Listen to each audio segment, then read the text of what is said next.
My name is King Gerudo, and you now tapped in with Pass the Ox. What's your favorite color, man? Black, hilariously. Black is your favorite color? Yeah. That's the least colorful color. I mean, I have a reason for it, you know what I'm saying? What's your reason? Because, like, when I was in high school, I had a teacher, funny enough, it was a business teacher, and he basically explained, like, what colors, like, mean. He told me about, like, how, like, purple is, like, royalty and stuff like that, and black was, like, supposedly the color of power. So it was like, I don't chase power, but I view myself as a powerful being. And so it's like, if you look at most of my closet, it's black. Literally, like, even Ryan can tell you, every time I come through to his crib, I have something black on. And yeah, royalty, that's purple's my favorite color. And I always tell people for that. So I'm glad you backed that up. I'm not crazy, everybody. Welcome to Pass the Ox. I'm Peter Rico. I'm King Gerudo. Yeah, shout out to the homie over here, Ryan. Shout out to the homie recording, Adrian. Yes, sir. And yes, man, sir. yeah, we got some questions for you and stuff, man. But like, have you seen any of our interviews and stuff? Yeah, I've seen the one you did with the homie Ryan, and then like I've been seeing like the posts and stuff on Instagram. Okay. So yeah, I've been keeping up. Y'all do great interviews, honestly. Thank you so much. Keep posting on IG. Got it. King Gerudo's watching on IG. Now, you just motivated me to stay there. So we got like a list of questions to ask you today. So just wanted to hop in and you know, just get into yourself as an artist, get into your pen game, get into, you know, your favorite color, all that, all this different stuff, man. But first question, how did you get the name King Gerudo? Oh, this is gonna be hilarious. It's actually, King Gerudo actually comes from my favorite villain in Legend of Zelda, which is Ganondorf. So like that like, and I noticed that no one else was honestly using that because I used to go by Venom, but everybody went by Venom, and I'm like, I'm not trying to be like everybody else. So I just thought about like, okay, like who do I really like? Who do I really like? You know what I'm saying? And I also main him on Smash Bros. So I saw that King Gerudo was on all this Legend of Zelda stuff. I was like, oh snap, okay. So like I didn't know Ganondorf was also King Gerudo. That's so dope, bro. Yeah, man. That's amazing. Next question, man. Who are King Gerudo's top 5 MCs? Ooh, okay. Well, I gotta say MF Doom. That's number 1. Freaking Earl Sweatshirt is number 2. Tyler the Creator right after him. Kendrick Lamar is number 4, and then Eminem is number 5. That's a hard top 5 to beat. That's a top 5 right there. Those are my inspirations, Lord. Man. Wow. Yeah, those are my inspirations right there. Wow. Honestly, funny enough, I would have put Eminem at number 1, but after I heard Doom, I was like, yeah, bro, this I could. I'm sorry, Em. I'm sorry, Eminem, but this dude right here is on a whole different level. Right? I want to verify. I want you to see that this is my top 100. I've been writing up. And you number 3. And Doom is right there at the top. So, yes, I can respect that so much, man. Yeah, he's undoubtedly one of the top 100 MCs. I can't find he's undoubtedly a top 3 MC. I can't find many people better than him. I mean, right? Like, no, bro, rhyming anything with I have Jila Jokel already makes you like the greatest, bro. Like no one has a vocabulary that extensive, and that's it's a crazy. Volcano out in Iceland if you didn't know. As we discuss this today, Tyler actually has an album coming out on Monday. Yep. So, yeah, for all you Tyler fans, rejoice. Because, it's going to be, I can already know. I loved Chromacopia.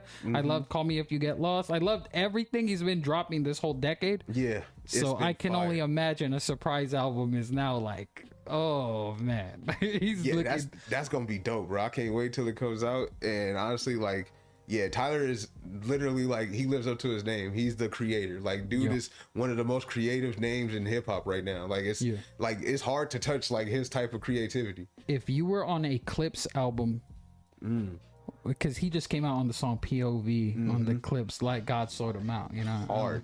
He went off on it, man. If you were on a Clips album, what would your mind state be to spitting? Because I think he killed it. He matched their energy. He really barred out where, you know, he's been a lot more creative lately. What would be your mind state if you were on a Clips album? I think if I was on a Clips album, cause like honestly, I would try to do similar to it, because it's like, okay, like I I want to put bars on an album where it's supposed to be bars, but I also want to do it to where like, okay, like I stand out as a unique person that's also on this album. You know what I'm saying? Like I'm not just another Tyler. I'm not just another freaking Pusha T or another Malice. Like, you know what I mean? Like I'm like King Gerudo. Like you know who I am as soon as you hear my voice. You know what type of bars I'm gonna drop, or I could even surprise you. Like I'm trying to do something like that. You know what I mean? And for the rappers out there coming up, I really want to encourage you. You know, he spoke so much game to you right now. It's important to be unique. Not for the sake of saying I'm unique, but because when it comes to this rap stuff, if you've noticed just us talking about Earl, Doom, Eminem, these people are like the backbone of modern hip-hop. There's a lot of people trying to sound like Earl. Exactly. That's why there's a lot of rappers who it's like, oh, they remind me of Earl. There's a lot of people who want to sound like Eminem. You can't do it, you know? Right. Like, don't try it. Right. You got to be authentic to you at all times. Like that's the main thing. Even right now, like you see, like it's getting a resurgence in hip-hop. Like lyrical rap is back, bro. Like we actually have people who want to showcase skill and show that they care, like Amen. show that they really like love this for the love of the game. So it's like you gotta be authentic to you, and that's where it starts. For the love of the game. I love it, man. That is beautiful, man. Thank you for that. That top 5 that's a solid top 5. Please put your top 5 in the comments. Let us know what's up. Did we miss? You have a problem with Earl being in the top 5? What's wrong with you? Do we need to talk, let's talk about it in the comment section. Right. Next question, my boy. What is One Window? Explain that, how that came. Oh, okay. So One Window is actually a media company that was started by 2 of my friends, and freaking like they've done amazing photography, they've done amazing videography, and they also do like the edits on the back end. Like one of my friends, Chris, oh my god, bro, his 3D imaging and everything is so fire, bro. Like I'm waiting for him to come up and be like, yo, like I got this, like for this electronic artist or this techno artist, whatever, because like he loves like that music, but it's like, bro, like it's so fire. Like, and man, like, yeah, they just came up and decided, you know what, we gonna make our own company, we gonna do this, and then we're gonna like stay in this art form. And so like, yeah, One Window, shoot, they got that. I got like what, 3-4 videos with them. Yep. And then they got my boy Tusky right here. They got him. They got a couple other artists too that they done worked with, and they just do fireworks. So on Jade, please walk us through the visuals for Jade. Why you had the hat the way you did, looking like a kung fu master, you know, and then seeing like the darker shade on you to the lighter shade on Ryan and stuff like that. Please walk us through the visual direction of it. So with that, it was more like, okay, me and Ryan are like, we looked at ourselves as 2 sides of the same coin, kind of like yin and yang, you know what I'm saying? Like, and it's like, yeah, we wanted to make something that represented that, but also give a kind of a light to like Chinatown, because like I don't think Chinatown gets as much love as it deserves too. Like Chinatown is an amazing place to like buy some stuff. When I went and got the actual ensemble, they were like, "Oh my God, that looks so good on you, bro! Like you definitely deserve to wear this. Like, please wear this." You look like a rap samurai, bro. You look like, and not just normal one too. Like you look like a minute. Like you really do this, you know, bringing it back to the Wu-Tang stuff. Yeah, exactly. And that's another inspiration for me too, because I love Wu-Tang. And then it was like, okay, like cool, we just gonna like make this, we gonna get this visual right, and we gonna like really put it to like this kung fu feel. This like everything we watch is normally like Asian inspired, whether it's that, where it's like kung fu movies, Avatar, The Last Airbender, stuff like anime. That. Yeah, like it's all Asian inspired, so we just wanted to do something like that, and it was the perfect time. It was 2020, and we were just out to like film and do everything guerrilla. It was dope. And that was in Chinatown? Yeah, it was. Some parts were in Chinatown, some parts were in Little Tokyo. Oh, that is really dope. Yeah, the tree visual with Ryan was really a beautiful part of the music video. Go run that up, guys. You guys gotta check it out. Yeah, there's bars on that song. Oh man, we're actually gonna show you a bit of King Gerudo's music right now. Check it out.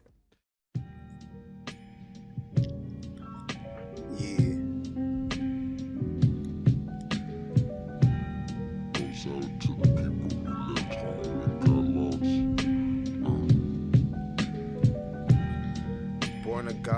earth like what the fuck is this? Fall inside her stomach via luscious lips that she persists to use for benefit. Draw divine lines in the sky that you paint within. Holy water only when you drink it in. If you have unholy hopes to go erase your sins again, go to church and find a friend. Gain a false experience fulfilled in Aries lion's den. Garnish all the wages that you falsify for pride, and then swim into the depths of your destruction like Poseidon. We're back. That was some music by King Gerudo. We know y'all like it. Go run up those music videos. Where did you grow up, man? Where did you get your chops as a MC? South Central. South Central is where I'm from, where I was born and raised, and where I live at right now. So, you know. Man, who were some of your like local MCs that you knew growing up that really inspired you from your area? I mean, cause what right now, like I would say the closest one, funny enough, is Schoolboy Q. No, and the main reason why I say that is because, like, yeah, people can say, oh, he all about the gangster stuff, but he's actually very articulate and very artistic. He's one of the smartest rappers in the game right now. Like, and he it was just so dope seeing like how he could go from this to like also talking about like some nerdy stuff. You know what I'm saying? Yeah. Like with him and the little hoverboard commercial he did, bro. I was like, bro, like this is where I want to, you know, explore. And like he has a bar where he says, talking all this philosophies, you weird homie, like, and I know it's funnier because I know he's into that. Like I know he's smart enough to understand it and talk about it, but he's like, he plays into the gangster part of it, and it's like, that's weird. Exactly, you know, let's turn up, you know, let's man of the year, you know. Yeah, so yeah, Schoolboy Q definitely. And then yeah, bro, it's just it's been kind of difficult because like, yeah, every other artist that I know that's from around there, they stick to like the West Coast bounce type, but it's also like, it's funny enough, it's mainly like a bunch of Crip rappers. It's but like Crip and Blood rappers. Yeah. For you guys who listen to West Coast music right now, you guys know it's gangsters, right? That make that sound. Like a lot of those guys are real criminals. Yeah. Like, so, you know, like they really about that life. They authentic to themselves in that way. And that's why the sound is, that's why I love that sound, is because it's the people, it matters on who makes it, you know? Like, that's why I don't make that bounce music, because I know you gotta be a little, you know, if you're gonna make that, the crowd you're gonna attract, you gotta know it, you know. So like, that's why what helped you stay away from the streets and stay away from, because South Central itself, you know, that's just living there's enough to get you sucked into it, you know. How did you stay away from all that? I mean, man, honestly, the only way I could stay away from it was just the fact that it was like me and my sister. You know what I'm saying? Like, I'm like, I gotta look out for my sister. I gotta make sure that like, if nobody's there for her, I'm there. And I can't do that from like jail. I can't do that like from like a graveyard. You know what I'm saying? Like, yeah, my spirit may wander over her, but it's not like I could actually be there for her. So it's like, it was just thinking about that. Thinking about like my family. Like a bunch of my family members went to jail, in and out.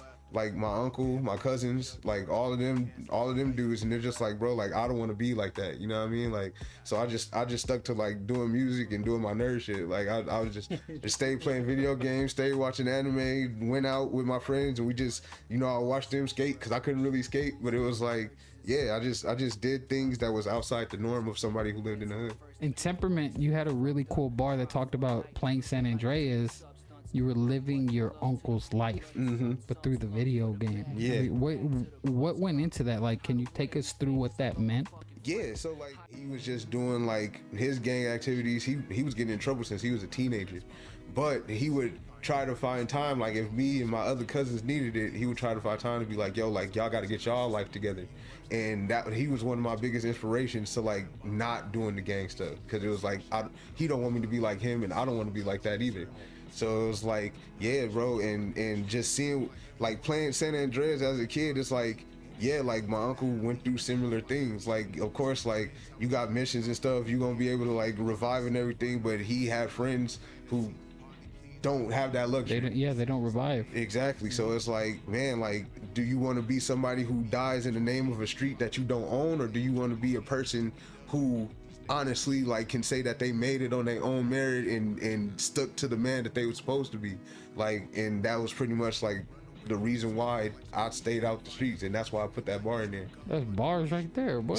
Oh my lord. The fact your uncle kept you away from the streets already says a lot about him, man. Shout out to you. Shout out Andy, my Uncle Andy. Yes, sir. Yeah. Introverted. I confess my life in these verses. Find a purpose. I hate talking, no small conversing. Believe myself a demon, can't rid myself of these curses. Merriam-Webster, put my picture next to imperfect. Why do you choose to rhyme the way you do? Man, bro, like honestly, it's just to push myself, really. Like, I just want to see, like, well, one, like that, like with that specific one, it goes to like it's like what I experienced in life, and like what I really feel about certain things, you know what I mean? But it's like, how can I really describe what I'm feeling right now? How can I really describe like how I am, who I am as a person, and like what I really like think about stuff in life? And so like with that too, it was also inspired by Bastard from Tyler the Creator. And so like that's where I got the inspiration from. Like it's a legit, it's supposed to be a legit like therapy session where like I'm both the therapist and the patient. And so it's like, yeah, like I just think about like stuff like artistically. I'm also kind of like what they call a macabre type dude, you know what I mean? Like I kind of do like a little bit of darkness and stuff, and so like that's it. That was like mostly like the inspiration to that, and really it's just like more of like an emotional intelligence thing. Like I try to like really put how I feel on the track. And I think that's why your bars really have that impact. Just even macabre, you said? Yeah. Introverted can already tie into that, you know. You already grasp that because you're to yourself, you know. And then you put my picture next to imperfect. It's like a sober mind state of yourself. Why would you? How do you turn that dark feeling that you have into something so dope? How do you create that? Man, honestly, I don't even know. I just try to like be as honest as possible, and I just try to like express myself as best as I can. That's really about it. And like really, like I don't even like, I think about it and I'm like, okay, like yeah, like what do I really want to say? But it's like, how do I transform it into like how people can really feel this coming out of me, you know what I'm saying? Like I want people to understand, like, this is stuff that I actually like really feel, and this is stuff that I actually like want to express. But as an introvert, it's kind of hard because it's like, you know, like I ain't trying to bring darkness to everybody, you know what I'm saying? Like I love the fact that people are like light and fun. It's one of the best things I love about Ryan, because like he's just light and always positive about stuff, and you need people like that in your life. But it's like, man, like I don't know, I just try to be as expressive as I can. Like I don't even really think about like, you know, it being like super dope. I just think like, okay, like if I really said what I needed to say, then I'm good. Yeah, so we're coming to a close right now. You know, camera's dying and stuff. We need to up the budget. I hear you on that, man. That's what this is for. We try to up the budget. We gotta up that budget. Man, it's been a great time to sit with you, King Gerudo. We got a fan question for you before we close out, man. Oh, dang. Okay. Yes, sir. I wasn't expecting that one. We got you one, man. And your fan question is, what music is inspiring you right now? Well, we gotta know. Let me tell you. Right now, Clips is going hard. Yes, so sir. That's one thing. But funny enough, what people don't really know is I also listen to a lot of metal. I listen to a lot of metal, like Slayer, Rotten Christ. Yep. I listen to like oh my god, System of a Down stuff. Yep. Like everything like that, Slipknot, like bro, all that stuff just like brings up more of like the dark feeling that like that I get inspired by and stuff too. So it's like that. The Clips is dope right now. Freaking Kendrick is dope right now. Like Tyler, like with the creativity, all that right now, it's like it inspires me to like keep going and just find like, you know, the thing, like more topics to rap about, get inspired by more things. And so yeah, man, like King Gerudo, it's been an amazing interview. It's been such an awesome time to have you here. Where can we support you? Where can we hear you, man? Let the people know. Man, I got like, you got Jade on like YouTube, SoundCloud, stuff like that. Well, not on SoundCloud. It's actually on every streaming platform except for that one. And then all of my stuff is really on SoundCloud though, so you can go check it out there as well. And shout out to Andre Ivan. That's the dude who produces like a lot of my stuff. Shout out to Hoken, he also produces a lot of stuff. And shout out to Minor, you know what I'm saying? I love y'all, you know what I'm saying? Oh, and shout out to my boy Module. He's also been on a couple tracks with me. Dope, bro. He's a dope artist. Man, King Gerudo, thank you for joining us, man. It's been great. That's the episode. Clap it up.